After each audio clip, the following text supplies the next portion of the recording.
Hello friends, welcome to Biplab technical ইনস্টিটিউটে সবাইকে স্বাগতম। আজ আমরা কাজ করব ডবল ডোর ফ্রিজের গ্যাস চার্জ। তো এটা হচ্ছে স্যামসাং কোম্পানির কম্প্রেসার।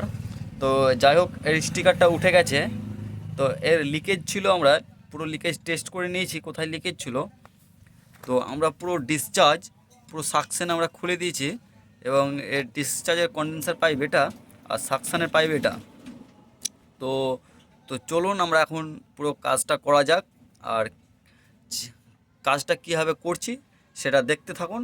আর চ্যানেলে নতুন হয়ে থাকলে অবশ্যই চ্যানেলটিকে সাবস্ক্রাইব করে পাশে থাকবে। ফ্রেন্ডস, এখন কম্প্রেসারের ডিসচার্জের সঙ্গে কন্ডেন্সারটা আমরা ওয়েল্ডিং করে নিচ্ছি।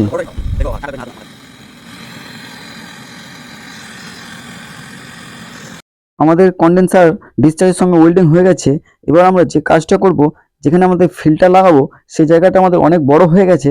তাই আমরা কাটার দিয়ে খুব ভালোভাবে ছোট করে কেটে নিচ্ছি, যাতে আমাদের কোনো অসুবিধা না হয়।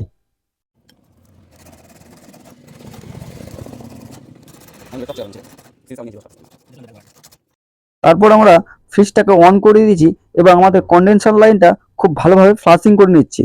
কারণ অনেক সময় কন্ডেনসারে ময়লা থাকে, তাই আমাদের ক্যাপিলারি বা ফিল্টার চোকিং করে দেয় বা জাম করে দেয়। সেই কারণে অনেক সময় ঠান্ডা আসে না। তাই আমরা কন্ডেনসার লাইনটাকে খুব সুন্দরভাবে 5 থেকে 7 বার ফ্লাশিং করে নেব।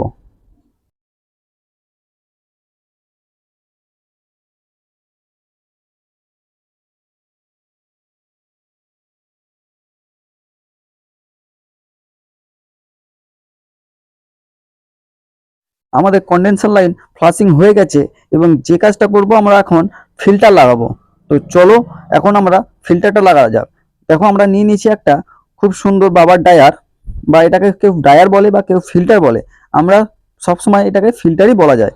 তো আমরা নিয়ে নিচ্ছি একটা ফিল্টার, এবং এই ফিল্টারটাকে খুব সুন্দরভাবে আমাদের ডিসচার্জের কন্ডেনসারের ডিসচার্জের লাইনের সঙ্গে ওয়েল্ডিং করে দেবো।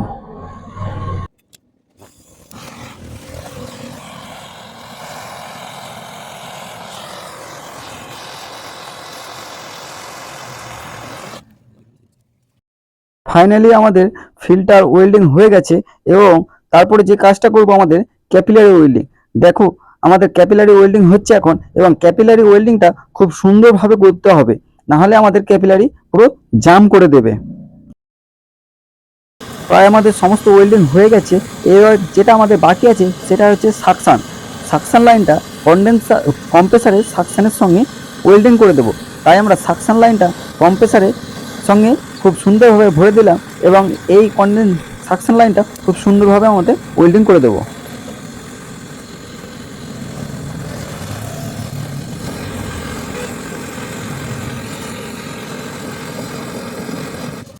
আমাদের সমস্ত ওয়েল্ডিং কমপ্লিট হয়ে গেছে, এবং যে কাজটা আমরা লাস্ট করব সেই কাজটা হচ্ছে ভ্যাকাম। আমরা দেখো গেজ পাইপ নিয়ে নিয়েছি, এবং গেজ পাইপটা সাকশনের সঙ্গে কম্প্রেসার সাকশনের সঙ্গে আমরা অ্যাটাচ করে দিচ্ছি, এবং এটাকে প্রায় ম্যাক্সিমাম 30 মিনিট খুব সুন্দরভাবে ভ্যাকাম করব। তাহলে ফ্রিজের ভিতরে যত এয়ার থাকবে পুরো বার করে দেবে।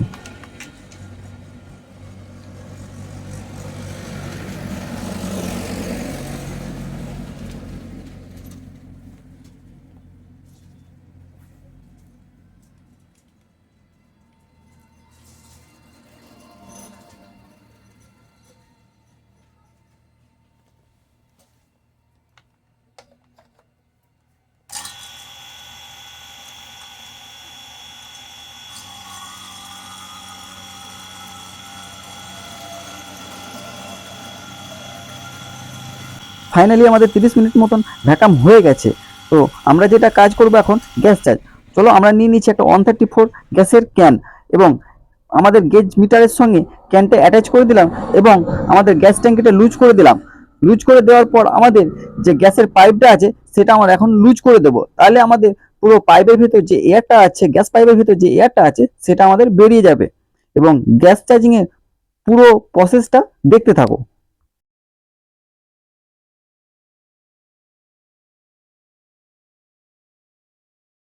তারপরে আমরা একটা ক্লাব মিটার নিয়ে নিয়েছি এবং ক্লাব মিটার একটা অ্যাম্পিয়ার সেট করে আমরা যে কোনো একটা তারে লাগিয়ে দেবো এবং ফ্রিজটা চলাকালীন আমাদের বুঝতে পারা যাবে যে ফ্রিজে অ্যাম্পিয়ার কতটা নিচ্ছে।